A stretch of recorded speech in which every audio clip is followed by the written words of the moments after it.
They get the pipeline contracts, mining, they get gold, they export gold. Infrastructure. Exactly. So they benefit. So if a person like Kyagulanyi thinks he's contesting against President Museveni, he's mistaken. He's contesting against the entire neo-colonial machinery, which is benefiting from Museveni. He's contesting against the Stanbic Bank, because they are funding the system. Go and look at how much the Stanbic Bank lends Uganda and gets. He's contesting against Citibank. He's contesting against MTN. And are these people fools? Can't they go behind the scenes and fund NRM? And they invest for them. Because the day Kyagulanyi becomes president and he doesn't know them, they are losing out. You could also be contesting against Russia, because Putin is a very good friend to Museveni. Exactly. So worst for him is contesting against Chinese delegation. He's contesting against the Chinese government, because the Chinese are here. Now American interests is contesting against Russia, France, Total Energies, Total, neo-colonial number one, Shell, BP. So you find that Shell is this country. Total is France. Shell is Britain, British Petroleum. Shell, BP. So Shell, BP means British Petroleum. So you find, therefore, now you see. Now you look at Ruto. You see. I'll give you an example of Ruto. Why did Odinga lose in Kenya? Odinga has always lost elections in Kenya because he was not ready to do deals. Is it what he told us that he brought that it is, or it is what we think that he brought that it is? Because somebody can come and say, I have given you a trouser, it's free. He calls it a trouser. And he also, because you didn't even know about it, he also said, Irumba gave me a trouser. But actually, in my heart of hearts, I know I gave you a blouse. Not a trouser. Me, I know what I gave you is a blouse, but I've told you I gave you a trouser. And you're also copying the word trouser, and you're putting it on like a trouser. When I look at you putting on a trouser, what you call a trouser, when they need a blouse, I laugh at you. Exactly. Because me, you know what I gave you. So until you get time to do your own investigation and research and say, but wait a minute, is it true that Iruma gave me a trouser or it's a blouse? How come when I put it on, people start laughing at me? How come when I'm in it, I don't feel like it's a trouser? You know? How about if I continue putting on my own back cloth that he phoned me with, apart from his trouser? What if I go back and put on my own clothes, my own back cloth? Africans used to have their own way of dressing. So, is the Western democracy ideal for Africa? That's the question which I want us to discuss. Is Western democracy ideal for Africa? With the rule of law, we're going to do an equal partnership of businesses. And this is not true. They come to take the money. But in order to take the money, they need the legal framework. So the money can go from Kenya and Uganda soil and land back to their bank account in Washington, Paris, or London, right? So all of this has been a tools for the bourgeoisie of Europe, right? To actually first weaken Europeans and then weaken the rest of the world, right?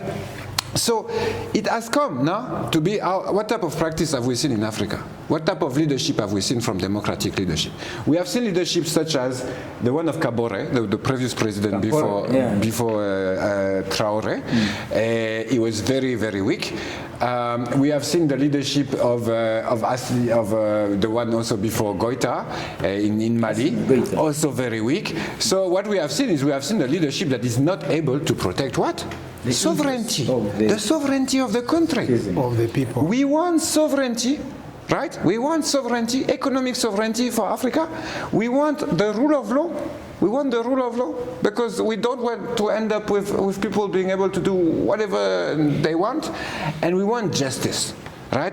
With these three, can they work without democracy? I say yes. It is possible to see the rule of law, sovereignty, and justice without democracy. Yes, I'm not saying we abandon those things. Yes. We want sovereignty. For sovereignty, we need some way to defend ourselves from the people that are looking for resources. That's sovereignty. Yes. We want the rule of law, because without the rule of law, no discipline. And without discipline, the enemies play us. And we want the justice. What he has said, I was in Burkina Faso. Did I tell you last week? Yes. That someone, when he defrauded me, in 1 hour I had gotten back my justice. Because I got back my money. This person was perfect example. was set free after paying back my money. That is rule of law, that is justice. That's what we want. Yes. But the person presiding over it is not elected. It's not democratically elected. It doesn't have to be. But there's justice in the country. Yes. It doesn't have to be, because governance can function without the software of democracy. Because what we need is a solid hardware. The solid hardware is the solid state. You need a good smartphone. The software that you use is the one that corrupts the smartphone. Free your mind now. Be part of the People's Pan-African Parliament. The Pan-African Pyramid Debate with your speaker, Andrew Irumba Katusabe. The Pan-African Pyramid Debate, you're the speaker, Emperor Andrew Irumba. I added the word. You're emperor, eh? You are emperor now. Very good, very good. We should support the new emperor. Hey. Well, this is the Pan-African Pyramid Debate with the speaker, Andrew Irumba Katusabe. I am with my panel here, our usual suspects, Comrade Thomas Elisafri Mutatina. Mutatina is a name we gave him depending on how he does his work here in the Pan-African context. Mutatina is a senior researcher, senior journalist, and the recipient of the Pan-African Pyramid Global Award, the class of 2024. And on my right is Professor Alenyo George William, a former legal assistant to the former Chief Justice of Uganda and the former Attorney General of Uganda, Bart Katurebe. He is an international civil rights lawyer. He is a writer. He is an author. But more importantly, he is also a recipient of the Pan-African Pyramid Global Award, class of 2024. So I am seated between two recipients of Pan-African Global Award, and the host doesn't even have a certificate. How do you like that? But you're going to Mecca of the Pan-Africans, Ouagadougou. Yeah. You are often invited, so I guess. So, Working hard. comrades, before I bring in our topic, I would like to begin with Comrade Elisafri. What made news for you for the last week or a few days? No, Apart from the topic that you all know. yeah, in the last 1 minute. In the last few days, we honestly have been looking at trying to deepen what happened in, trying to deepen our understanding of what's happening in Sudan, because there's a lot of media now worldwide, African media, Middle East media, Western media, that use the word genocide to describe the events that happened in Al Fasher, and we know that the force of divisions have been fueled by Emirati. But many claim that behind the Emirati are the Americans and the Israeli, right? And I've been trying to investigate especially that claim that one of the goals of this war is to depopulate Sudan, to take out the population of Sudan, so access to resources gets simpler and easier, right? And so, yeah, that's what I've been catching my attention over the week. We can speak about it also. If you want to know more about that, we can speak about it in the comments. But it is quite clear that the situation in Sudan is dramatic. We're speaking of 8.8 million refugees. We're speaking of 25% of the people, more than 50 million people, have left where they came from, right? So what it means is that some people are claiming this is depopulating Sudan. This is making sure that there is no more Sudanese in Sudan, so other people could come, or the resources are easier to get. So I've been investigating this. And another topic which I think we're going to speak of in the topic of the day, so I will speak about it then, but obviously the situation in Tanzania and trying to gather evidence of what has happened, who has done what, but I'm sure we will speak about that because it fits in the topic of the day of democracy. Democracy, not Democracy, that's what's fed Akuti's term. democracy. Democracy. Professor Alenyo George William. Yeah, mine has been the comment by our president, His Excellency the President, when he was in Bali, and he said there was going to be a war over the access to the Indian Ocean. Very interesting. And we have He friends. said, "This is my ocean." Yes. The Red Sea, eh? The Indian Ocean. The Indian Ocean. Or The Mombasa port. Eh? Yes. I don't know what that. And I think this, and it attracted a lot of social media. Kenyans are raising. Yes. Kenya, the Minister of Internal Affairs. I saw the minister. Okay. Speaking. He's online speaking. Yes.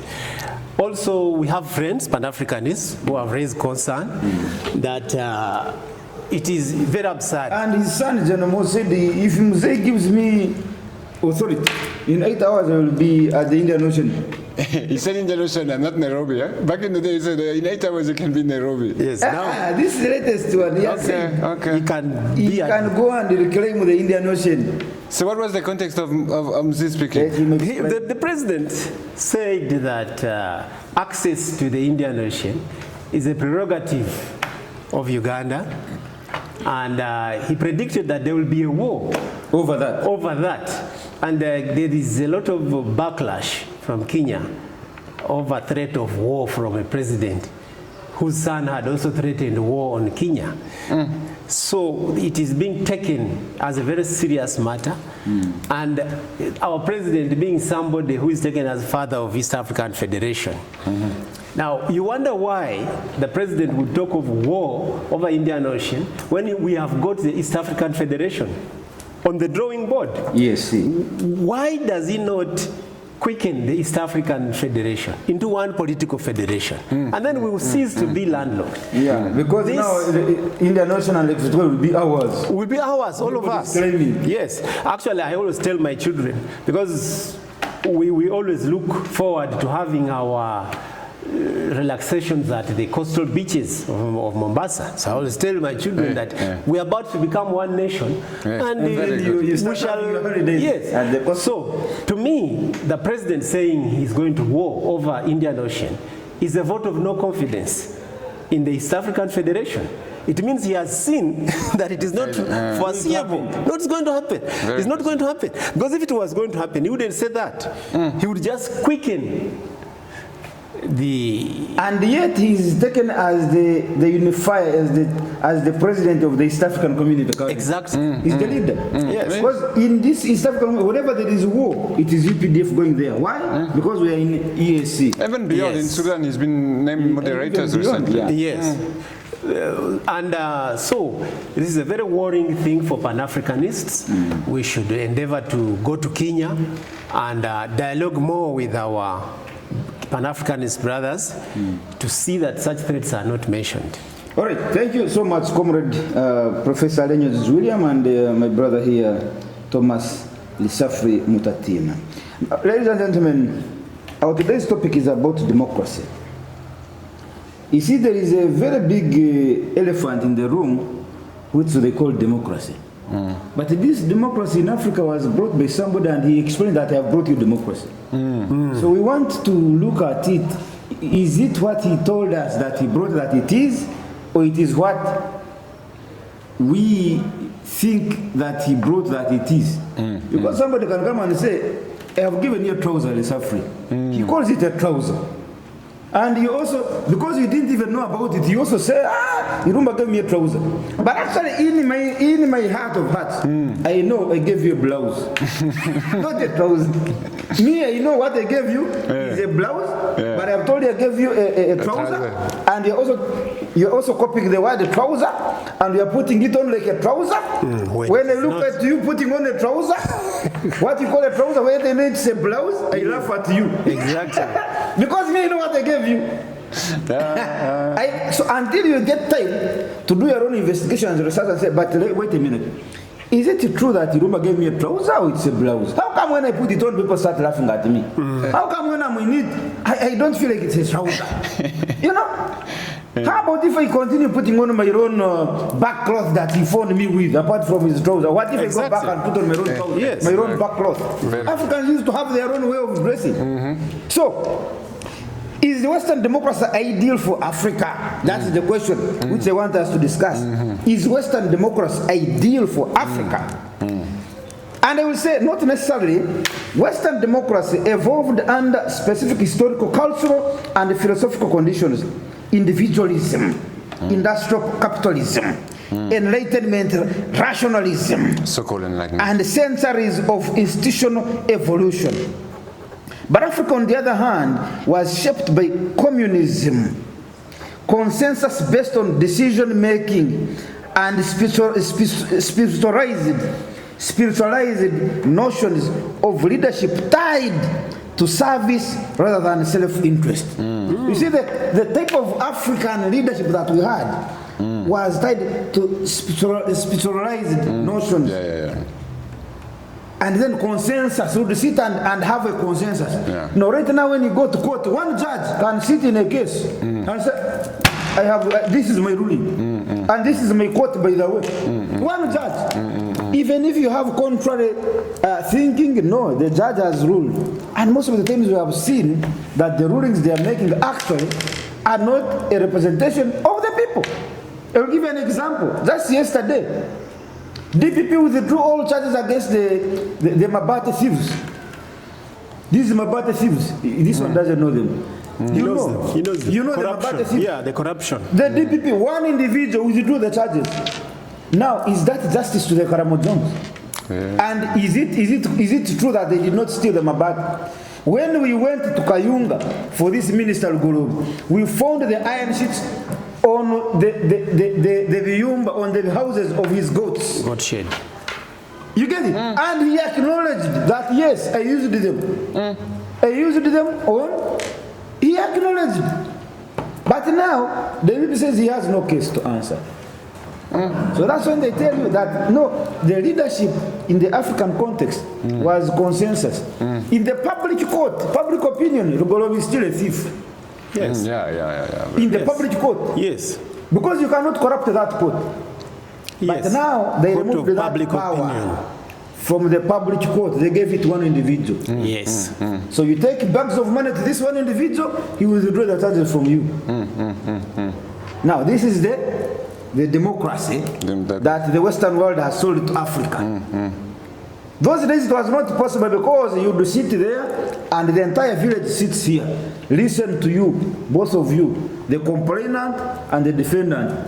And they will make judgment there, and that judgment will be rational, not irrational. Now, they have withdrawn that power from the people. When colonial powers imposed Western-style democracy on newly independent African nations, it often failed to resonate with indigenous systems of governance. You hear what I was saying? Yes. When colonial powers imposed Western-style democracy on newly independent African nations, it often failed to resonate with indigenous systems of governance. Instead of inclusive representation, it produced elite capture. Politics became a zero-sum game for power and patronage. Thus, what is called democracy in many African states is often a thinly veiled kleptocracy. Kleptocracy, ruled by the few, for the few, under the illusion of popular mandate. You hear that? Why are coup leaders now more loved than elected presidents in Africa? Because Africans are disillusioned. Many democratic, quote unquote, many democratic governments in Africa, often propped up or praised by the West, have turned out to be corrupt, detached, and unaccountable. Elections are rigged, institutions are hollow, and leaders enrich themselves while their people remain impoverished. When soldiers overthrow such regimes, they are initially seen not as usurpers, but as liberators. Symbols of a system reset. They are symbols of a system reset. We go back to factory reset. They embody people's frustrations with the hypocrisy of a democracy that delivers neither justice nor prosperity. Now here, that's when you look at Traore.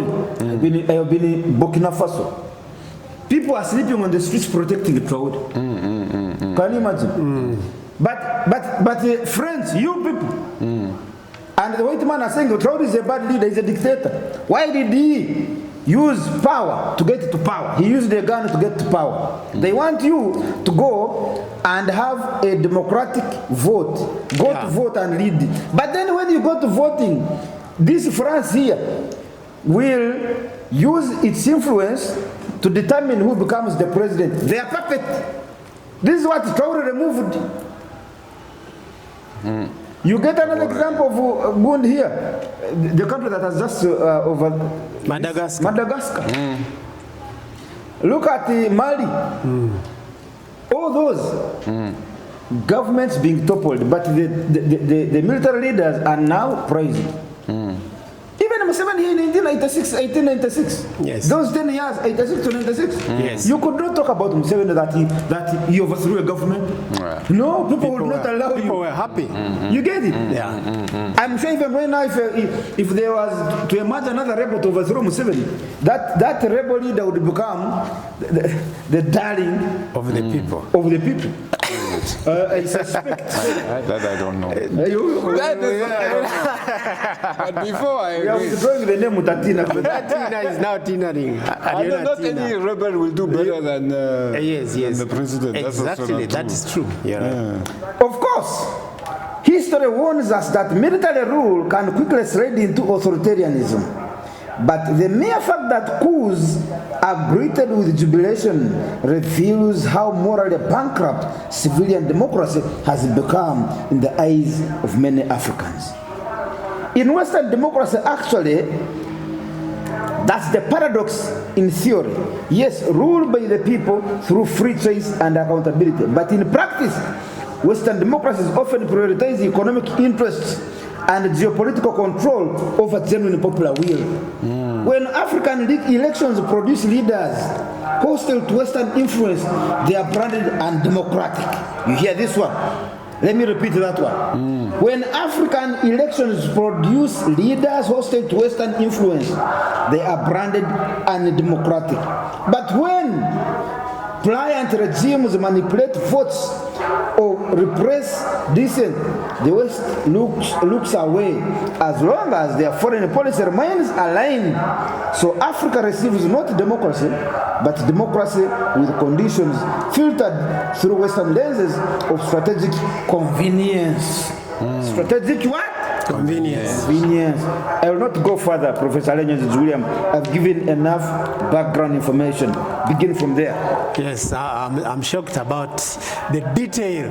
Burkina Faso is not easy. Hey, Burkina Faso, I've taught him a lot. Have you noticed? I've taught him a lot. There is a lot you have learned from. Okay, we have to. I spent 2 weeks in Burkina Faso. Being taught, being lectured by the best. Exactly. By the best. Forget about these open door conference halls. No, in the evening, some of us leaders, there is somewhere we go in a hall and we speak. We speak freely. We speak with open minds, and people open up. And you know, media reported it a lot. Even leaders tell us, my brothers, this is my challenge. This is my challenge. This is where the challenge is. Not everybody can see it, but you as leaders, you need to see here. And that's why I want to push. Yeah, so and we energize it. We energize it. But we have a lot of video of this man in French in West Africa right now. You should check it out. Now, a lot of video have been made of the Pan-African Conference of Ouagadougou. I saw it in Senegal, in Mali, in Burkina. No, I can see the reasoning and the power. Don't forget our power there. Yeah, I want to tell those guys.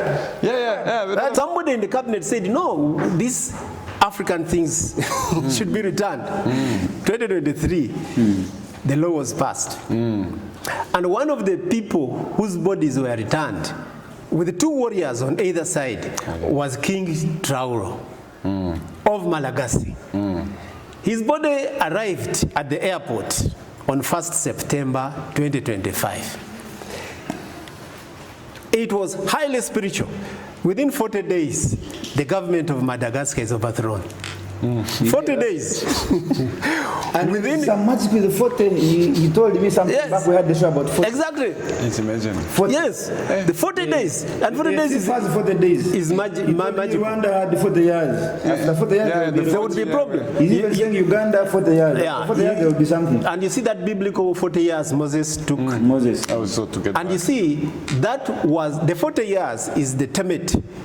The Kemet African religions of 40 years. 40 laws. Yes, and this is what the Moses summarized into the the Jewish God.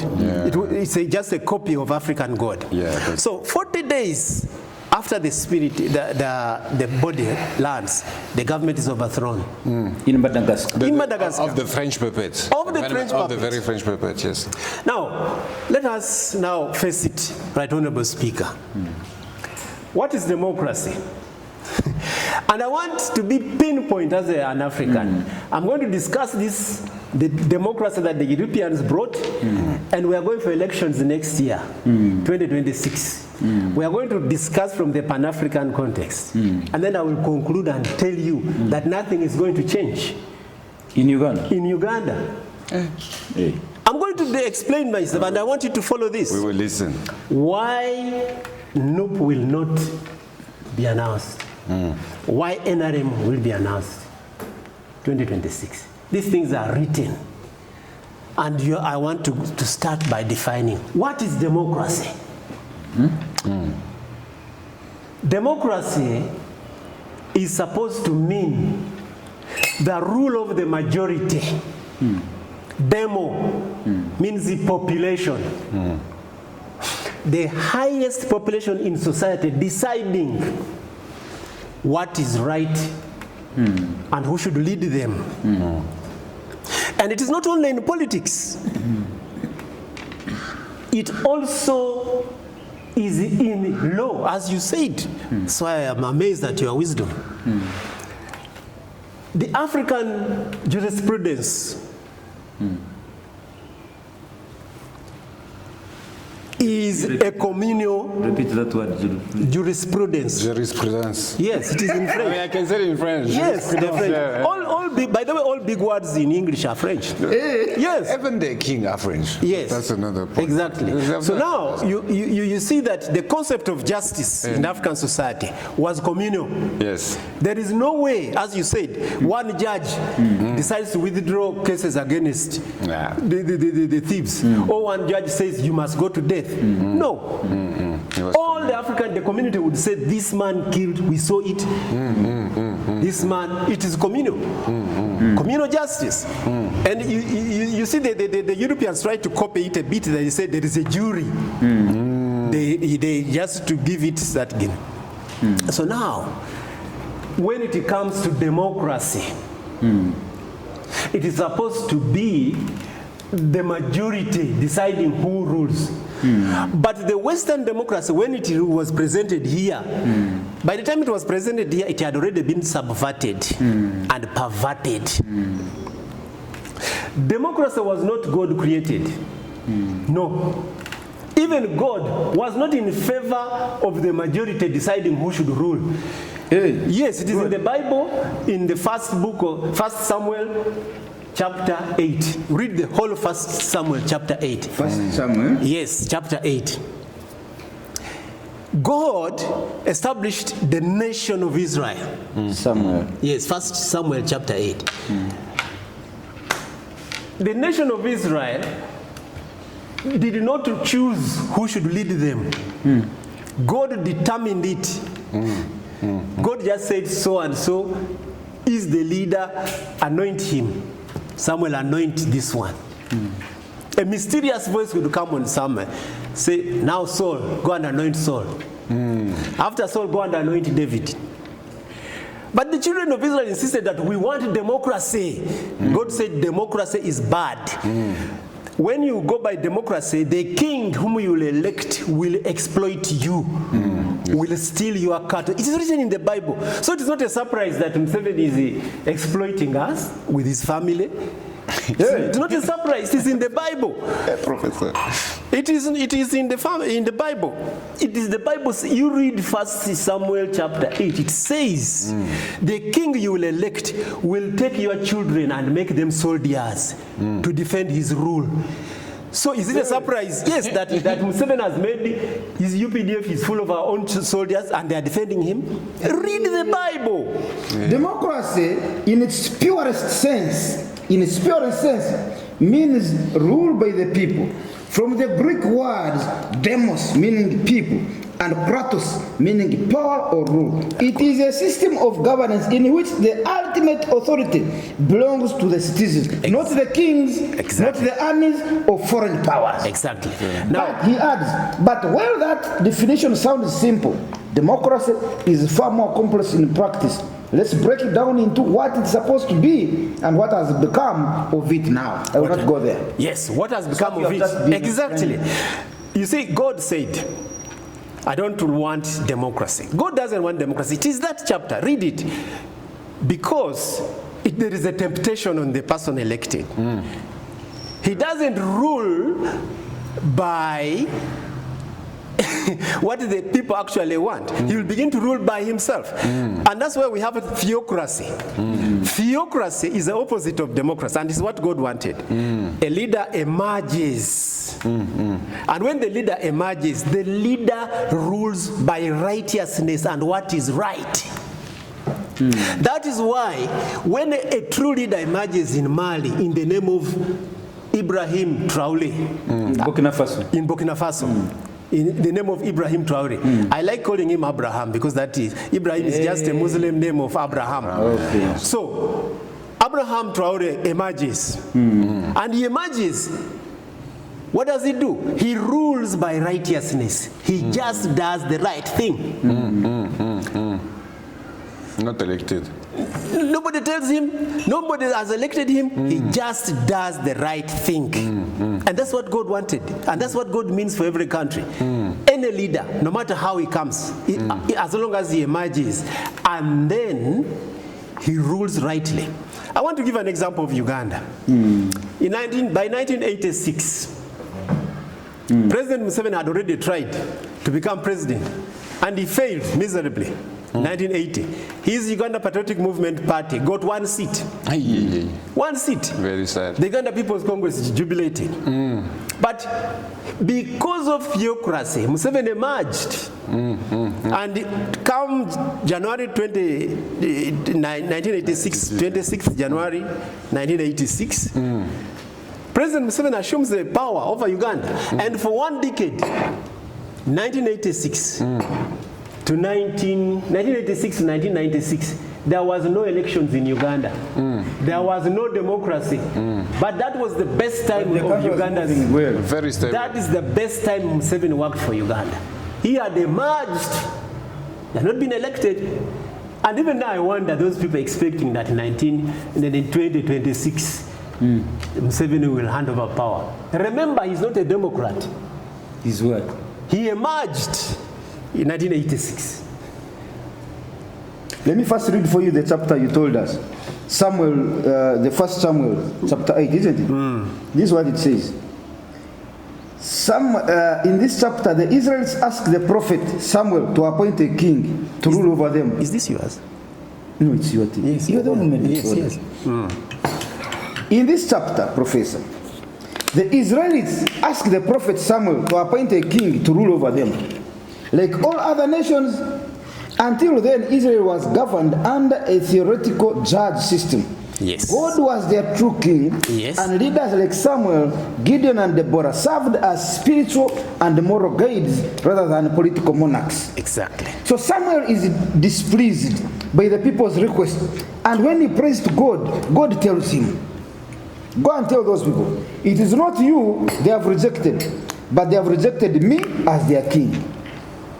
God then instructs Samuel to warn the people what a human king will do. Exactly. Samuel delivers a prophetic list that reads almost like a modern political manifesto of tyranny. Number one, if you elect a human being to lead you, this is what he will do. Number one, the king will take your sons and make them serve in his armies. Have you seen? Number two, he will take your daughters to be cooks, bakers, and perfumers.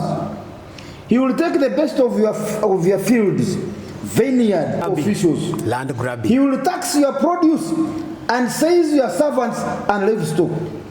You yourselves will become his slaves. Yes. Samuel warns. And then comes the chilling prophecy. When that day comes, you will cry out for relief from the king you have chosen. but the Lord will not answer you in that day. Exactly. Have you now seen what I'm saying? Professor. Yes. Professor. Yes. Have you seen? So now You cry to the Lord. let me first break it. Yes. God is Yes. Hey. Exactly. You are the one who elected him, isn't it? Yes. You suffer. Exactly. Have you seen? So everything is in the Bible. I don't know why people don't read the Bible. Because when you read the Bible, you will know that on 15th January 2026, when Ugandans go for elections, the results are already known. Who will win? Because the system, what we are so-called democracy, is already compromised. But why are we wasting our resources? Exactly. But why are you wasting? Organizing something stupid that we know. Why are you wasting? The Minister of Justice and Constitutional Affairs is the one who supervises the Electoral Commission. He's the political head of the Electoral Commission. His name is called Norbert Mao. He went on TV and told you that the elections we are going for will not determine the next president. Didn't you hear? He said that. So why are you wasting time? You yourself. Yeah, you yourself. Yet it is Mao who presented the budget. Why? Because Mao knew that there is no democracy. It's not going to work. I'll give you an example straight away. We are in Wakiso district right now. Do you know the population of Wakiso district? It is 3.4 million people, one district. 3.4 million people in Wakiso district. Now, that one, a district with 3.4 million people, is it a region? Is it a region? It's a whole region. Yes, the whole of Western Nile is less than the population of Wakiso. The whole of Acholi region, less than the population of Wakiso. The whole of Lango region, Teso, is less than the population. The whole of Ankole sub-region is less than the population of Wakiso. Yes. So what is happening? Democracy? No. Kofi Olomide sang a song. He says, "Democracy, il fait travailler." It should work. If it doesn't work, il fait travailler. Hey, the professor is speaking. Oui, j'ai parlé français. So it says, this thing we are calling democracy, I wish it works. May it work, please. Make it work. So, in other words, he had seen it not working. Yes. And he even spoke in what? He spoke even in Lingala. He said, Mutoka Monene, Ashilanzila, a very big car has blocked the road. So we are going for democracy, but that is Lingala. There's a big car. I want to concentrate on political gerrymandering. Yes. Political gerrymandering. Yeah, gerrymandering. This is the thing that destroyed democracy in the United Kingdom. And it has destroyed democracy in Africa.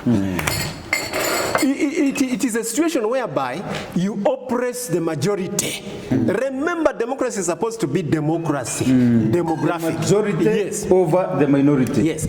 So the demography of Wakiso is oppressed. 3.4 million people in the district has got one woman MP. Yes, one woman MP of Wakiso. 3.5 million. Yes, one woman Only MP. one. Yes. While a district like Rubirizi, all those districts in Western Uganda, Rubirizi what? They have, their population is between 200,000 and 300,000.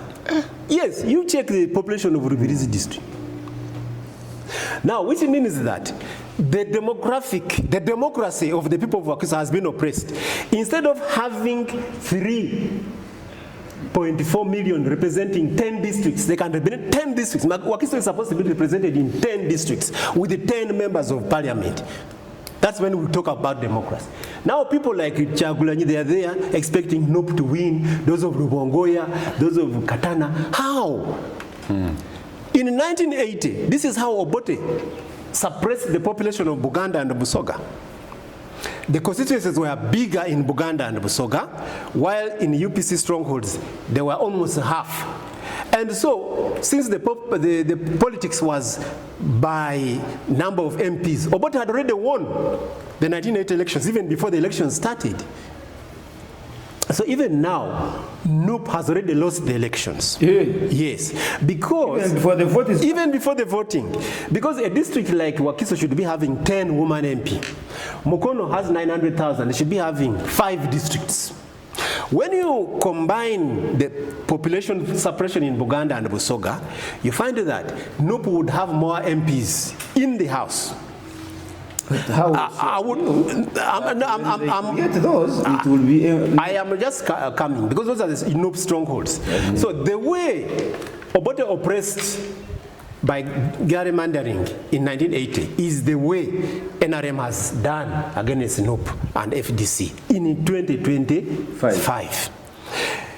Because already Western Uganda has got 2/3 majority in the parliament. By splitting small counties, they have already 2/3 majority. Population of Buganda has been oppressed like Obote did in 80 in this year.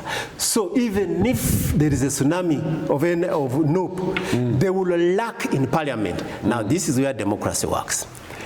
You see, there's always talk that Odinga was reached in Kenya. That UPC reached 1980. But when you compare, you find that UPC had already reached the elections before the elections by gerrymandering. So all these elections Odinga has been rigged. Losing. They also gerrymander the constituencies. Because if Odinga was reached at presidential, and yet Odinga controlled 2/3 of parliament, they would not even rig him. Yeah, they can't. They can't, because the person who rigs that election would not form government. They would not form government. Because for you to form government, you need to have a speaker from your party. Then it is the speaker to elect appointments board, which will appoint the vice president, ministers. And those people who rig elections, they make sure they also rig the parliamentary.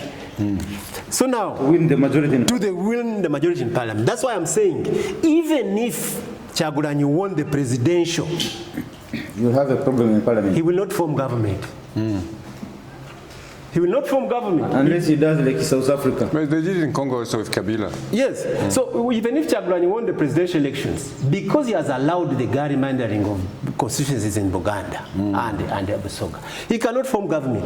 His party cannot elect a speaker unless they form a coalition government, and then they create a majority in the House, and they can't, because these other, you see, the possibility of these other people beating the majority of NRM is hard. So that's why I said, I'll assure you that come January 2026, you will see that the democracy has been twisted and NRM will win. That's Now, what is democracy? Democracy is supposed to be a rule by the majority. Now, the challenge with the democracy they brought us, Right Honorable Speaker, is that it must need money from the West for you to run the elections. And that's why it gives birth to puppets. yeah, all the time. Because he who pays the piper Calls the tune. There is no way now, like you want to run as president of Uganda.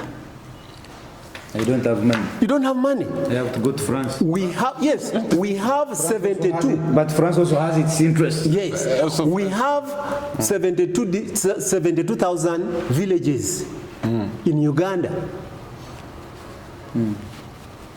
Which, if you want to really talk about becoming a presidential candidate in Uganda, are you not supposed to have an agent in every village? Because that's where the voting is. Can you afford one boy in the village? Every village. And for you to know what you have got in that village on the election date, are you not supposed to have a smartphone? At least one smartphone in the village? And that smartphone is 400,000, which will be able to send that, okay, Principal Kyagulanyi, here in this village, we have got this number. Here is a photo of the declaration reports, which they have sent to the parish. DRF forms. So, before you open your mouth that you want to be president of Uganda, do you have a representative in every village, 72,000 people? whom you can give an allowance of about 100,000 per month, have you given them a phone? And actually, to be strategic, you should give two phones. One which is known, your official agent who is known, and another secret one who is not known. Yeah, he's right. Yes. So you need 1 million. Two phones and two agents in every village. Before we even talk of voters. Yes. Two phones, two smartphones, and two agents whom you give 100,000 per month. That is 1 million per. Now, how many? Per village. Per village. How many? 1 million times 72,000. 72,000.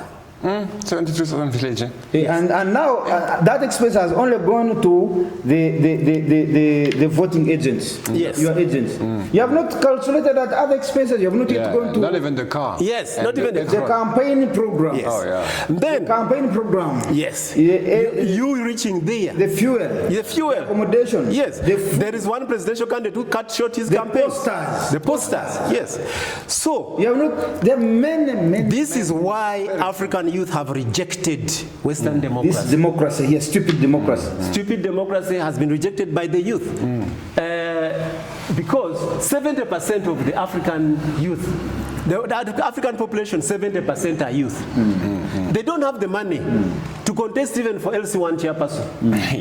Because contesting as an LC1 chairperson is one of the most expensive these days. The food, the what. So the youth are embracing a military rule. Just come and overthrow you. Yes, overthrow you. The demonstration, like in Tanzania, they have announced another date for more demonstrations, 9th December. Tanzania? Yes. So they are going to remove that thing. Because this time, But here, Tanzania, Uganda is going to help with that time, they were surprised by a force that came. But this time they know. The force is being investigated by UN. The force cannot go again. Which force are you talking about? The Ugandan force which went to Tanzania. Hey, UPDF went to Tanzania to help us through. No, they did not go as UPDF. They say they were what? They were not in uniform. They were mercenaries. Flush. But Tanzanians are not fools. The whole nation cannot be stupid. When they say these people are speaking English and these are Ugandans, you cannot think the whole of Tanzania is so stupid. They don't know who is who. When Congolese come here, you just hear somebody's language and you say this is a Congolese. You will know. You will know. You know. By face and everything. So let's not take it that Tanzanians are stupid. They don't know what they're saying. No. So that's how it was cut down by UPDF officers, but camouflaging as the Tanzania. There is an article, a video, which tries to connect it to UPDF. It tries to connect Saleh and then Mozi and the father. But that we cannot go by that. We don't know. We don't know that. But what is there is that there were civilians who were speaking Ugandan English who killed people. That's what I'm saying. That's what we know. So when they have another date, on 9th December. This This time it is very difficult. They cannot go. They might risk being cut off Very quickly. very quickly, being surrounded by Tanzanians. So now you find that the African population have rejected Western democracy because it's too expensive. You have a pastor from Ghana. You remember him? And he said the Western democracy is too expensive. You cannot come out of university and you contest unless you go and sell yourself to a political party. So they bring this democracy, the political parties get money from Western banks and then they run the elections. They come out as puppets. And when they win, how does the Western world benefit? Our brother, Pan-African brother, Ayo Kimathi said it. He said they get free tax holidays. The European big what? That's what Ayo said. Then Actually, Ayo is standing for. Is it for? He's standing in his. okay. In his constituency there called. They get contracts. They get the pipeline contracts, mining. They get gold. Yeah. They export gold. Infrastructure. Exactly. So they benefit. So if a person like Chagulanyi thinks he's contesting against President Museveni, he's mistaken. He's contesting against the entire neo-colonial machinery, which is benefiting from Museveni. He's contesting against the Stanbic Bank. because they are funding the system. Go and look at how much the Stanbic Bank lends Uganda and gets.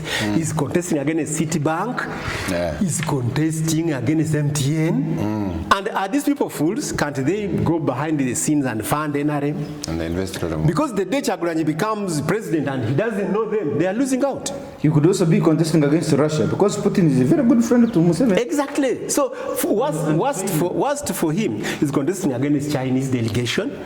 He's contesting against Chinese government because the Chinese are here. Now American interests is contesting against Russia.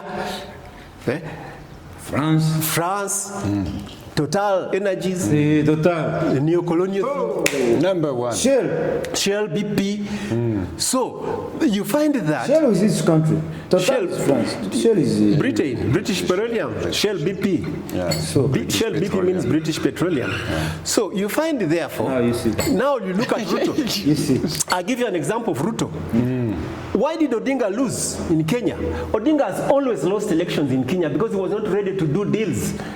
Was not ready to give Kenya to the people. Even when he lost, he said that the system of democracy is structured such that it is only puppet presidents who go through. And that question Odinga said it? Yes, and that question was asked to Museveni that Odinga has said only puppet presidents go through in democracy. And Museveni said, I don't know what he means. But you see that after the elections, Museveni doesn't know the meaning of puppet. Yes. So in Kenya, you see that after Ruto accepted that you people just make me president. You know, Ruto was saying, anybody met, please make me president. Any Kenyan, please make me president. Any white person, I want to be president. He was so desperate. So when he became president, what do we see? Kenya going to Haiti to as fight mercenaries. as mercenaries to fight on the side of Those are the America. interests of America. Yes. He first went to America. We see then Kenya. went to Haiti. Yes, we see Kenya making. They first called him and they made him a puppet member of NATO. They call it like this, puppet member of NATO. Yes, puppet member of NATO. And then he goes to Haiti. An associate. Associate puppet member. member. What is that? That's the foolery. So you see that the democracy, when you adopt Western democracy, you will not have the money. You will go behind the scenes and ask them. Then they will send the European Union observers. Then they will say your elections were free and fair, even if it was not. Because of their interests. Because of their interests. Then they will talk to CNN.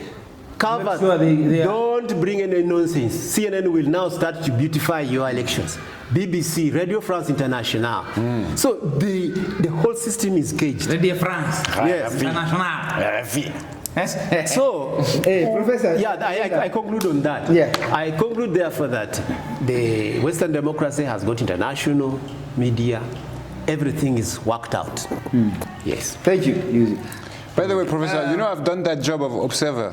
Like, do you know those observers you said that go to the election and say, oh, it is, we should speak about that. Lesotho. Yeah, for European So Union. which report did you read? It's That it was free and fair. Free and fair. Man, I can tell you from this camera. Go But I ahead. can tell you about how it's happening in the back room, because Yes. that's what's really important. He's right about what he says. Yes. In the back room, it's all about who paid for it. Who paid for the election? If European Union put like, I don't know, 30 million for the election to go free and fair, they don't want to put 30 million and then after the election is not free and fair. So now they come in the back rooms and they say, no, it was free and fair. Let's say it was free and fair. Because Exactly. we are putting the money. We are supposed, Exactly. like they did with DRC. Oh, Kabila used to I've do that. forgotten something very small. Let me come in. You see, how do they put in money? You know, the European Union will find time to fund the ballot printing. Voila. And the printing papers. will be in France. Or Germany. Then they will pay for the biometric company, Yes. which is going to count the elections. Register. And Stalin said, the people who vote in elections don't matter. The person who counts, they determine nothing, the voters. But the the one person who who counts the elections, who determines everything. true. So you have seen all these huge crowds by Chagulanyi. Those people, on the election day, they are going to go to their village and they vote. After they have voted in their village, it is over. Did you see the deputy spokesperson of UPDF said last night? Yes. Did you see? No, He said, after casting your vote, we are going to help you to move out, go home and rest. You wait Exactly. wait for announcement on radio. Exactly. Who won, who lost, tune on your radio. Yes. Now, This is the deputy spokesperson of UPDF. Now what's going to He happen? said it last night. gonna bring you- Because Now. Chagulanyi has been selling a notion that cast your vote, And put a galley. Stay stand there. there, protect it. UPDF has said, after casting your vote, it will take you home. please give room to the rest of the people to also come and vote. Because when you stand there, where will they pass? Yes. After voting, please move out. No, now I want to explain to Chagulanyi so that he knows that is also a waste of time. Elections are not rigged from the village. Tally center. Tally center. Shamugo, what? From the village, they will announce the number that you have won. Especially, they will announce that you have won in that village. 300 votes. I can't see. I let the men speak. Yes. That Chagulanyi and Nup has won in that village, okay? You can even take a photo of the declaration forms. There is no rigging there. Even if you put a guard that people should guard their votes, it is useless. Up to the tally center. No, The man going to enter they don't enter there. Because you have a galley, people jubilate around the village polling station. Yes. After, up to how long? Will all these people go to the parish? They can't. They can't. So it is from the parish when the electronic machine is used to send the results. That's where the rigging starts. to the tally. To the tally. Then from the parish to the sub-county, that's the more rigging. And then to the sub-county to the district, more rigging. And then from the district to the center. Headquarter. Actually, you cannot even blame Simon Bayavakama because he will just be put on a computer, but whatever is receiving is already It's already rigged. rigged. By different layers. Yes. But I thought Biavakama has staff at every level of data entry. Why Yes. shouldn't I blame him? Two ways, I tell you today. Two things happen. One, I was in Nairobi when the last elections of Odinga was. We were Yeah, we together. were together. You remember that we watched on TV when the Cambodian, there were some hackers who came. You remember those people who were arrested? They were already part of the system of the somatic. Okay. Or what? Smartmatic people. Remember, you have already given away your election, sovereignty of your election, because you have allowed a white Man. international company to come and count your results. And even print To- the ballot. the ballot. And this is the most expensive election. And even sponsor or Yes. donate the machines. Yes. By most So of now, what happened? You remember that man was arrested with the machines, which they tell you that you paid, but actually it's part of the deal. is the deal. They give you, those machines are very cheap. No, I've bought them 10 billion, but the machines are just worth No, 100,000 that's the 10 billion is already paying for the elections. That's already paying for the elections. Because now the machines they have is to jam the system. So while the presiding officer in your village is punching 305, they have already hijacked the system. It must only 2 zeros. it is cutting. It must. The machine is commanded to say anything which is above 100 reject. Maximum should allow from this is this. So it has a maximum it has been told to allow from a village. like an So algorithm. it has been hijacked. It will transmit that here Chagulanyi has got 99 to the parish. And then the parish also has got their figure. It will say here 45. Everything But that they have a copy of the DRA form. That is now, the copy of the DRA form is of no consequence.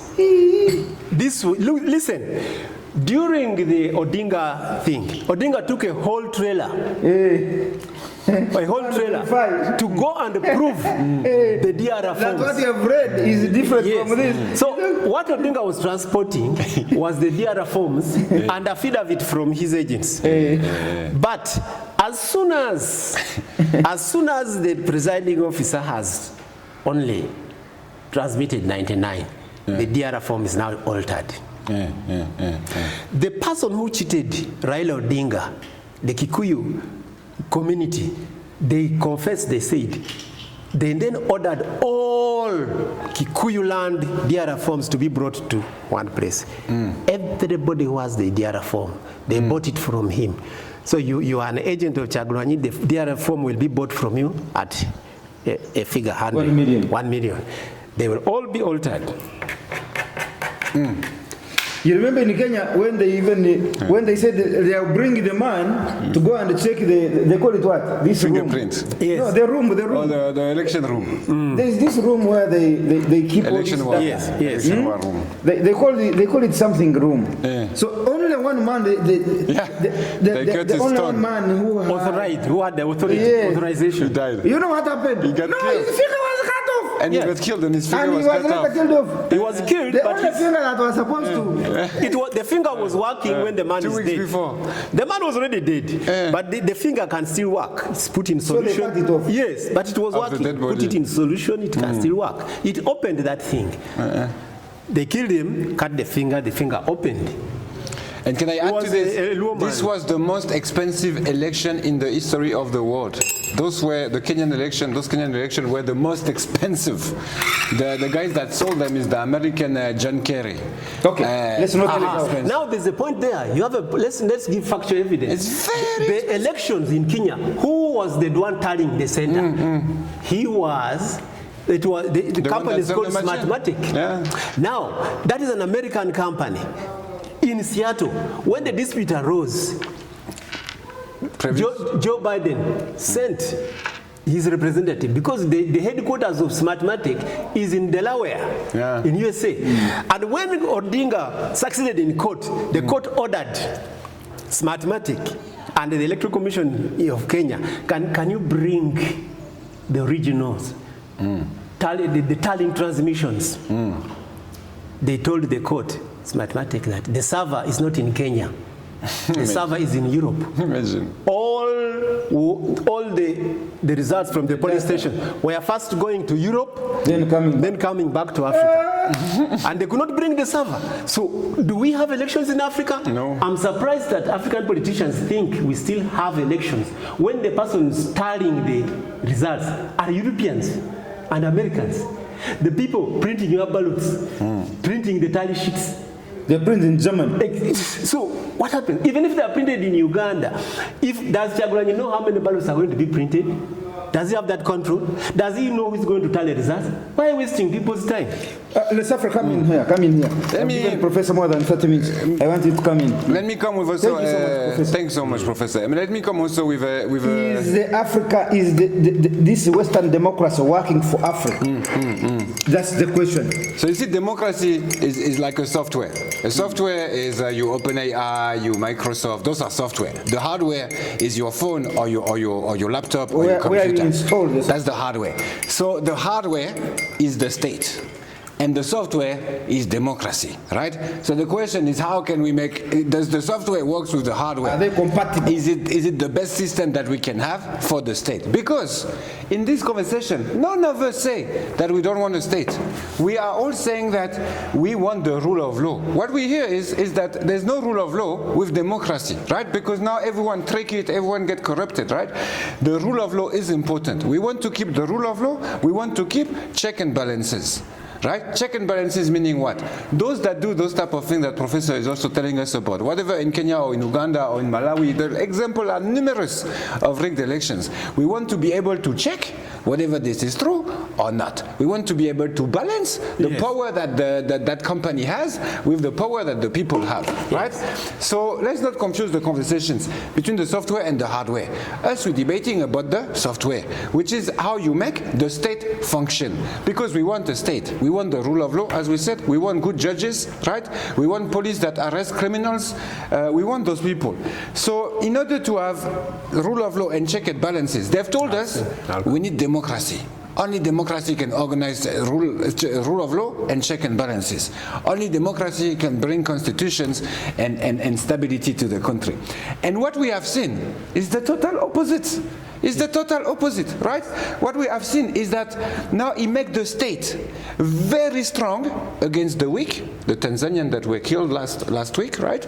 And he makes the state very weak against the strong, those that organize and pay for those elections to be rigged, right? Whatever Americans elite like this company or local Campadores people that happened, right? So So I will explain in 3 points, because I know general speakers, he like organized and he like to say we don't take enough note.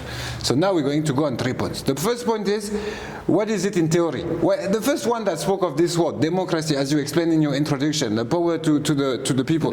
What was he trying to say? What was he trying to sort out as problem? What is the theory behind it? Now, what is the practice in the West? I want to start with that, because let's not get confused, because they will come and tell you that democracy are rigged in Africa or corrupted in Africa, but it works in the West. It does not work in the West. It does not work in the West. As we speak right now, the very same issues exist, but they're not spoken of because they control international narrative. But Nicolas Sarkozy, French president, financed his campaign with money from Madagascar, with money from Libya, with money from Gabon. Current President Macron financed his campaign from Algeria. Right? So Africa is financing the campaigns of French politicians because they are also poor. Even themselves, they are poor. You will understand why. But so, and second, what is the practice in the West? How can an African country sponsor politics in the Western world? Yet actually they are saying, we Africans are very poor. We depend on them. But he was very smart by Gaddafi, because he was trying to also play the enemies the way the enemies plays you, you know. And Gaddafi was not elected. He imposed himself at 27 years old, right? So also like Sankara. So you see this type of leadership, Ibrahim Traore, Gaddafi, Sankara, they come as solution at moment of crisis. And now the software is the crisis. The crisis is there. So then we'll finish on what is the practice of democracy in Africa, which is also what our professor have spoken about very, very importantly. And I will announce that there's been a coup in Madagascar, that after the French are not deciding the continuity, now they want to make a coup. So the coup failed, so soon they will call for election. Wait for it. Let's go on the first point. What is it in theory? In theory, it was Greek philosophers that come with this idea of democracy. Probably they learned it from other part of the world, because the Greek didn't invent everything. They mainly learned from Egyptians, right? So probably they learned it from somewhere, but they wrote it down. And they wrote that word, and they said democracy is a mistake. Democracy is a bad regime. The capacity for democracy will only create, more or less what the Bible is saying, corrupt leaders and weaken the poor. Because now, in a system where the state doesn't function, democracy is the best way to have paid politics, right? To corrupt someone, hey, vote for me, vote for me, vote for me. So they think that the power of the majority is a very dangerous power, because it's not because you are the majority that you know where you're going, that you know the leadership you're supposed to have. So now, in theory, those theoreticians, they said, no, the only system that works is a country that is ruled by philosophers. Philosophers are the only one that can actually rule the state, because they're not interested into money, they're not interested into power, because they're interested into ideas, right? So that's what they conclude. They conclude that the people cannot rule the state, because it will automatically lead to a disaster, right? But with time, this idea that democracy was bad become like the dominant factors. Why?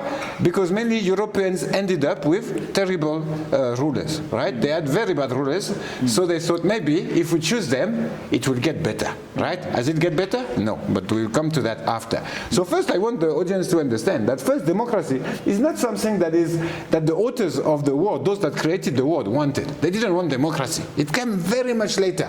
But at the moment where they were debating politics, they said, no, democracy will not work. Democracy will not work. What we need is philosophers or lottery. They used to say, no, some people can rule others, but we need to pick them up by lottery, not by voting. Because by lottery, you will avoid having the most corrupted that want to raise to the top and the greediest one. Practice of democracy have been dramatic to the West. Dramatic to the West. Let me remind you that Germans voted Adolf Hitler in power, right? Yes. The very same Adolf Hitler that killed millions of Europeans, right? In Germany, right? Yeah, yes. Hitler was voted. Yes. He was voted in. Yeah, the political party. I thought he shot himself in the No. Yeah, the political party. Yes. So how did he gain the vote of the people? Party. How did he gain the confidence? By lying to them. Of course, he's not going to say like we're going to go to war for like 10 years until like we're all more or less dead and we have to give the power to America. Americans. No, so he couldn't. So Hitler got elected, which was dramatically terrible. Then the very same democracy is also the one that weakened the empires of France and Europe, right? Those big empires they had at colonial time, right? It was democracy. It was Africans saying, wait, we're going to vote and we're going to kick you out. So Europeans have lost a lot with democracy. As we speak, we have a French president in jail because he tried to rig democracy, right? And our judges have said, no, you try to get 50 million from Gaddafi. 50 million from Gaddafi. Gaddafi was playing him. Gaddafi was playing, and he was smart. Play your enemies the way they try to play you. Those French elite were trying to kill him. So now he's paying them so they don't end up like against Libya. So he was very smart. But the practice of democracy have led to what? Have led to Western rich people being so rich that they can't even invest in their country. Now they have to go everywhere around the world, including in Africa, Uganda, Kenya, and they come and they tell you, no, listen, establish democracy, then we come with the rule of law, we're going to do an equal partnership of businesses. And this is not true. They come to take the money. But in order to take the money, they need the legal framework. So the money can go from Kenya and Uganda soil and land back to their bank account in Washington, Paris, or London, right? So all of this has been a tools for the bourgeoisie of Europe, right? To actually first weaken Europeans and then weaken the rest of the world, right? So it has come now to be what type of practice have we seen in Africa? What type of leadership have we seen from democratic leadership? We have seen leadership such as the one of Kabore, the previous president before Traoré. He was very, very weak. We have seen the leadership of the one also before Goïta in Mali, also very weak. So what we have seen is the leadership that is not able to protect what? The sovereignty. The sovereignty of the country. Of the people. We want sovereignty, right? We want sovereignty, economic sovereignty for Africa. We want the rule of law. We want the rule of law because we don't want to end up with people being able to do whatever they want. And we want justice, right? With these three, can they work without democracy? I say yes. It is possible to see the rule of law, sovereignty, and justice without democracy. Yes, I'm not saying we abandon those things. Yes. We want sovereignty. For sovereignty, we need some way to defend ourselves from the people that are looking for resources. Yes. That's sovereignty. Yes. We want the rule of law, because without the rule of law, no discipline. And without discipline, the enemies play us. And we want the justice. What he has said, I was in Burkina Faso. Did I tell you last week? Yes. That when he defrauded me, in 1 hour I had gotten back my justice. Because I got back my money. This person was perfect example. Was set free after paying back my money. That is rule of law. That is justice. That's what we want. Yes. But the person presiding over it is not elected. It's not democratically elected. It doesn't have to be. But there's justice in the country. Yes. It doesn't have to be, because governance can function without the software of democracy. Because what we need is a solid hardware. The solid hardware is the solid state. You need a good smartphone. The software that you use is the one that corrupts the smartphone. You see? So in our software, we don't abandon. These guys are very smart. They attached somebody. All of us were given people to help us. And where we were sleeping at the hotel, there are cameras. Once I mentioned it, they went to cameras and checked. And with my assistance, of course, I provided what I had. They also, in 1 hour, they had got the guy. Now go to all these cameras in Uganda. Go to police and say, I have been stolen from here. I want you to check on the camera. They will give you processes that cost you 50 million. But 50 million for you to access. Now you ask yourself, this camera was bought using my money, taxpayers' money. I have got a problem. This is the reason why the camera was put here, to access it. But you know, just so also our viewers understand that those are not only Ugandans' issue. Those are the issue of weak democracy, right? A democracy that have weakened the state. In France, you've seen the Museum of the Louvre being attacked by 2 people, right? You've seen it? Yes. Have you seen the image of the camera, of the surveillance camera? No, because they also had no money to put them, and so the camera was in the wrong angle, right? So we also have spent millions to try to secure like the Louvre, and there is a lot of angles where people can't see, right? So you see those cameras, it's also a bit of a fake news, like we're going to protect you with cameras. No, the reality is we're protecting something else. It is important, but you see what you said, very clear, very true, very important. Irumba went to Burkina Faso to protect the sovereignty of Africa, right? To try to see, no, Pan-Africans, we have a say about African affairs. African affairs should be handled by Pan-Africans, right? Sovereignty. Then something bad happened to you. Okay, it is happening. Professor, he knows the Bible. There will be bad people. There will be bad people, right? They were there. But how did we deal with the bad people? Dealt with the bad person. With the rule of law and bringing back justice, right? The rule of law was the police doing his job. The justice was you getting back your smartphones, right? Yes. So let's our audience understand the differences between a democracy that is at the beginning a theory that don't really function and that function nowhere, right? He has just allowed the rich to get richer, and therefore they perpetuate the system and the narrative that that's what works. But that's what works for them. Exactly. That's what works for them, not for the sovereignty of the people. Exactly. The 1% of the richest people in the world, they works for them so well that now they haven't come to other country to tell you, no, you should do it democratically, so I also get some money from it. So they haven't sell the machine, as you explained, those fingerprint machine. So very important. So one of the things we grapple with here, and I think that would be my conclusion. The conclusion is, how can we, do we abandon democracy for authoritarianism? I say no. No. I want authoritarianism, sorry. I want, they call it dictator or whatever. Dictatorship. I don't care whatever is elected president or a dictator. What I care about is that how he practices governance, how he impose the rule of law to the weak and the strong, to the powerful and the weak, right? To everyone, the same rule of law. Yes. How he bring and protect the sovereignty of the people, right, within the country, and how the people experience justice. That's what we want to know. Whatever is democratically elected or he impose himself to protect this agenda, I don't care. What matters is the three pillars: sovereignty, rule of law, justice. What a beautiful ending, comrades. Lisafri Thomas, Professor, I'm ending the show. Unless you have a comment to respond to his submission in 1 minute. Very powerful and very intellectual. He has cut his program up to 3 points. You see the importance, the advantage of us being organized and writing down. Yes. You see, he's been referring to you because he came organized. Yes. Yeah. Thank you. We're organizing him slowly. Yes.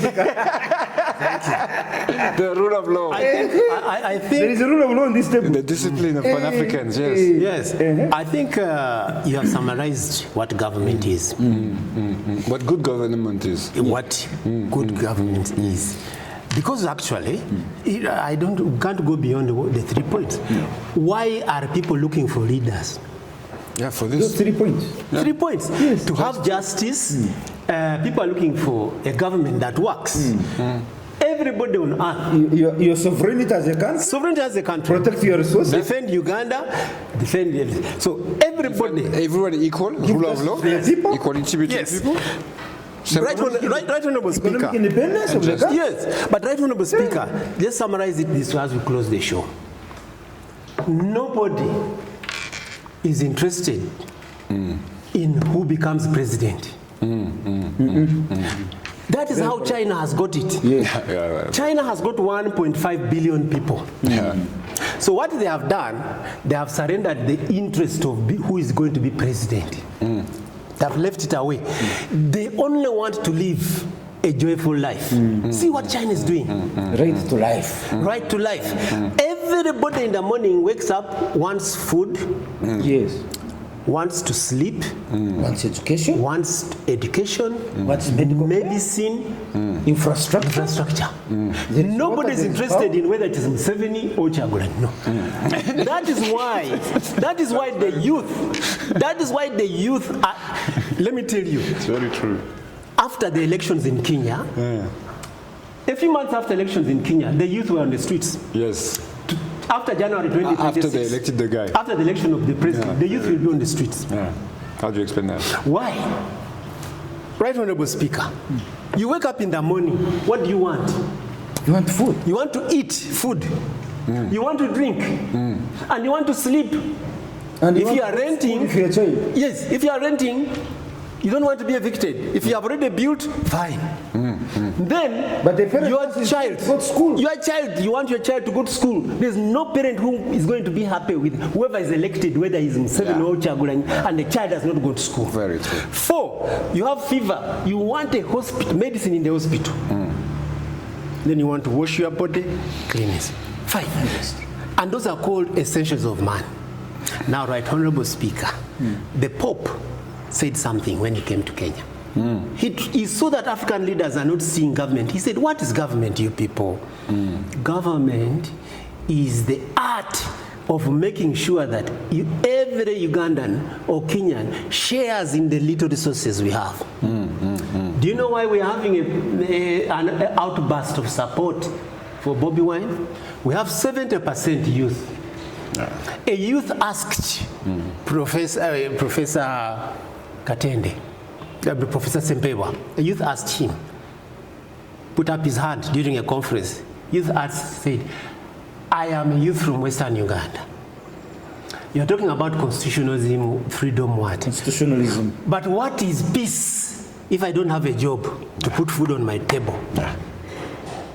What is peace if What I'm is not peace? able to go to school? If I'm not able to take my daughter to school, Exactly. I'm not able to take my son to hospital, I'm not able to feed my child. I mean, What is peace? what is peace? And what is constitutionalism? What is constitutionalism? And as you said, What is the election? And why do you care? What is democracy? Museveni? What is democracy? Yes. What is democracy? When I cannot have food on my table, but Exactly. you have too much. You're even dumping part of it on the rubbish. Exactly. And I know that why you are able to buy that in abundance is because you are in a government job. Yes. You are stealing my resources. Exactly. You have more than you need. Yes. But I don't have anything. Now, Then you're telling us, Do you respect remember? democracy. Do you remember what you Respect told the us? rule of law. I want to remind you. I want to remind you what you told us. I always pick your wisdom and I record it. You remember when we were still at Fairway? One day you told us, how did the African youth of those days survive? The African youth of those days survived by direct exploitation of the resources. Would get up in the morning, go to the forest, cut a tree for firewood, go get something to cook, bring to the wife, get another tree, build a house shelter. That's why there's now a revolution of the youth. They are going still to the land to make bricks. Tanul, and they are selling. And we have a presidential candidate whose life started by making the tanul of bricks. You see, you people, you changed the African mindset that, very good, let me repeat it. The African side, would wake up in the morning, go to his garden, pick food, come and cook with his wife and his children and eat. Today the white man has told him, no, cut that matoke, put coffee. And salt. Yes. And coffee salt is not it. food. Now, after getting the coffee, now I will put for you the market price. The white man. So he puts the market price. So you, young man, sell that coffee. After selling that coffee, the price which I have determined in America, then get the money. Now go back to the market, buy food. Imagine. I have land. Why don't I plant food direct? I go there and plant it, eat it. Plant what you eat, not plant what you don't He eat. wants to tap in the middle here. Because once you get money direct, once you get food direct, you have avoided the middleman. But once you grow that coffee, that cotton, that cocoa, you which tie you cannot yourself. eat. You tie so yourself. in the middle, this side is going to buy food from here. In the middle there is a white man who is determining the price of coffee, which you are going to sell. From here, after selling, now you go to him to look for food. No, remove this white man, this middle man. Go and dig your food, come on. Now, when you look at President Museveni, do you know how much power, energy, emphasis, interest he has put in encouraging Ugandans to grow coffee? You have seen how much money he has invested in that coffee factory in Tungam. I saw it. I went very much. Does he put the same energy in encouraging people to grow cassava and matoke? Which people eat For themselves. which people eat, consumption. He does not put that much energy. He doesn't. Why? The mindset has also gone. Yes. Now, the other issue of leadership, you talked about it as we end up. Who is in chair? Some countries have gone far beyond that. Yes. Go to Dubai. Yeah. Go to Dubai. Yeah. A youth in Dubai doesn't care who the leader seated there is. What he cares is, am I getting free education? Am I having free Wi-Fi? I was in Dubai. I did not buy data. Yes. and by the way, that's their leaders make sure they have. What does the youth want? What does that young man want? That young man can leave home. He comes and sits here to get data. Yes. So that he can do his job, his work. Wi-Fi. I get Wi-Fi. What does he want? Now, the hotel was sleeping in Dubai. Free Wi-Fi. Yeah. When you go out, free Wi-Fi. Yeah. There's even chargers. The problem on the street. of internet is done what? Is solved. Now, on the road, I spent 1 week without brushing my shoes in Dubai. Yeah. No dust. But it's a desert, but no dust. Professor, where we were staying, every morning we would drive to what I had gone for, what they call air expo. These people who manufacture airplanes, they go there and show planes. Yeah, show planes. Air expo. Yeah, like you see here, Logogo. In October, they come to show manufacture. The other ones come to showcase aeroplanes. Okay. New technology. I even went in the. So you were invited. Yes, I even entered in the Russian aircraft. What? All those Very nice. beasts. What? Yeah. 1 week traveling every day. My shoe was as clean as a kid. No dust. It means they have reduced on the cost of buying shoe polish. I'm telling you. Then on the road going there, in the middle, go on this expressway from Nambole up to Entebbe. See what's in the middle between this one way and the other one way. It is concrete. Okay. They have cut the green grass, they have put concrete, then they have put poles. In Dubai, in the middle of the roads, it's flowers. Oh, flowers. It's trees, it's flowers. Yeah. Here in Africa, that we want to be smart, we cut the road, we put concrete, that we are smart. In Dubai, where it's a desert, they make sure if this is a road in the middle, it's flowers, nature. Here, when you put these flowers, you don't need to irrigate them. No, you leave them there. They'll survive. In Dubai, after putting them there, they tie a pipe that drops water every second to every plant. Every plant, 24/7, the water is irrigating a plant. Do you know how much money that is? But we restored that cost because they know the value of vegetation. In Uganda, in Africa, we are cutting. Hey, don't forget they take the money in Sudan. So in the young man in Dubai, a police officer, one time I was discussing with a police officer.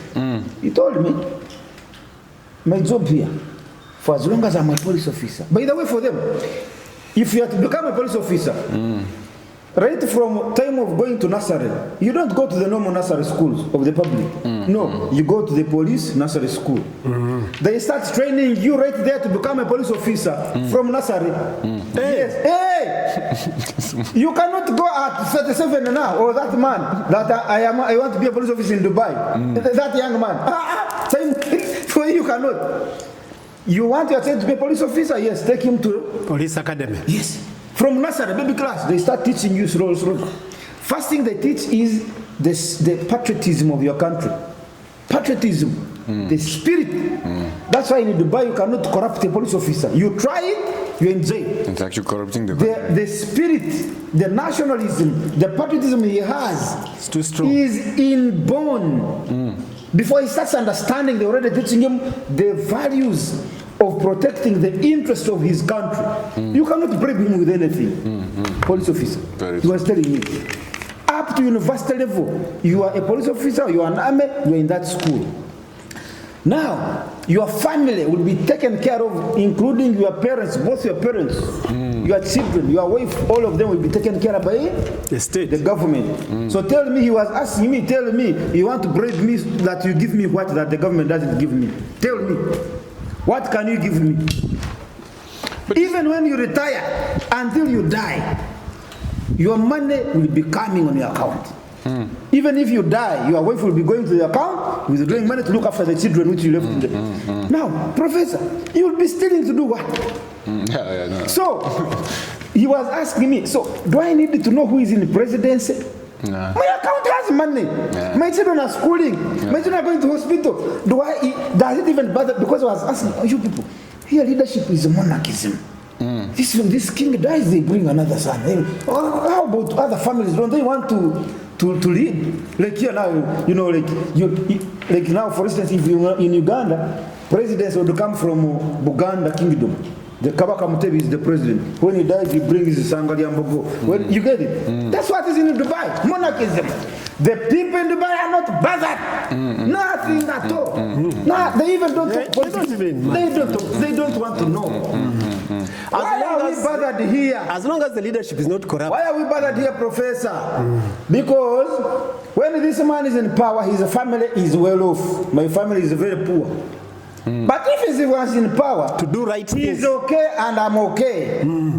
Why would I be fighting to remove him from power? Nothing. But you will want to remove him from power so that my family can also benefit. What is benefiting? And this fight takes you away from developing your own country. Of course, you keep in fighting. Do you know Uganda is ever, although we are saying the politics is 5 years, but Uganda is ever in politics. Actually, you are right. Uganda is 365 days in politics. We spend more money in politics than we put on the people. Those who are going to lose 2026, they will start the next campaign immediately. Tomorrow, yeah. Talk about the president who will win Museveni. His cabinet will be the first reflection that politics has continued. Yes. The cabinet alone, he will say, this region, how much did you give me in terms of votes? 30%, they give you one prime minister. Hey! That's how they act. Regional blocks.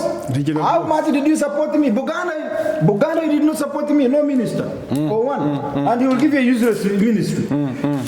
Politics. Very true. So, do we need that? Why don't we go back to how we used to lead ourselves? Exactly. Yes. To what function? Why don't we come to the end of this show right here? Professor Alenyo William, Senior Professor Alenyo William is an international civil rights lawyer. He's an author, he's a writer. One of the books he wrote, which I love every day to quote, is A Deal in the Desert.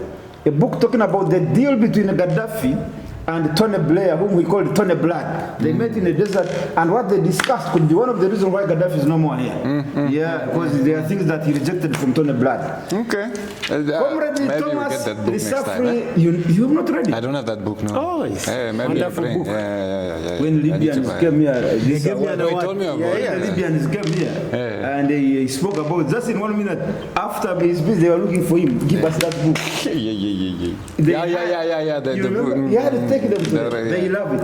Okay, very It's Afri Thomas. Thanks so much. AKA Mutatina.